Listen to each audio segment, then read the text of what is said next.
When's the last time you felt suppressed or dominated? For me, it was last night. Last night I had this weird dream about an inspector blocking me and my friend's way. And I don't know why, I just kind of insulted him and he got all just mad and just kicked on my foot. And he kicked until my foot collapsed, like literally my bone collapsed. And that's where the dream should have ended, right? That's how nightmares end. But I am suddenly in the hospital with my lawyer, and that inspector suddenly walks in and tells my lawyer that sorry, I broke that X part of your client's leg. Last night, the dream actually showed me. If that event actually would have happened in real life, then I couldn't have done anything, right? Because he has the higher authority, the inspector had the higher authority. That's when I thought that how much power do I lack?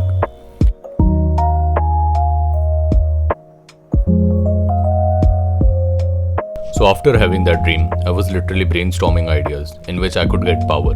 Like I was just literally redeciding my life choices, the purpose I am pursuing, the career I am pursuing. Maybe I should become a politician. No, maybe I should become an inspector like him. Well, the thing is, no matter which work field you use or choose, power depends upon your reputation. And reputation heavily depends on the way you portray yourself. If you remember my last video, the one about confidence, like this one, I talked about how I froze up in front of a dude who wasn't even big enough, right? What I haven't talked about is what clothes I was wearing. How did I portray myself? And this is what I looked like on that day. You can see that soft boy look. Like no one would be scared with me or intimidated with me because I am hiding that because I am hiding all of my muscle mass behind that loose shirt. So let's talk about the ways in which you can gain power. The first way is building up your reputation. In one of my old videos, I talked about how I completely changed myself, my looks, my physique, and even the way I talk. And still my friends saw me as the old version of me. That was simply because I had built up that reputation of a weak person. I was the same person to them because my reputation was like that. There's this one law in 48 Laws of Power. The Law 5 states that so much depends upon your reputation, guarded with your life. And this is very true. And the second way you can gain power is by being the last person to speak or presenting your thoughts in a group.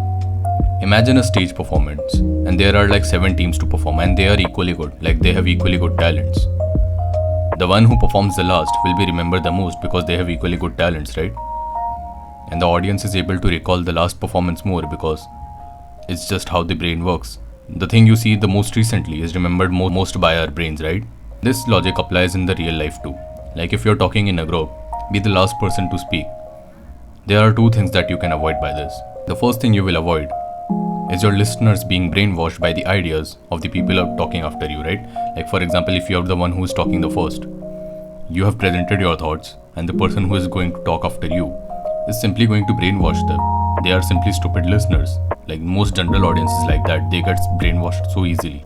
Being the last one gets you the full attention of the audience because the number 1 and the consecutive orders have just presented their thoughts and the last one is simply going to brainwash their thoughts, right? Caught attention at all costs. This is also one of the law in 48 Laws of Power. Like this is a short video and this is just a tip of iceberg to gain power. If you want a full guide to gain power, I'll soon release it as soon as we complete 100 subscribers. And until then, bye.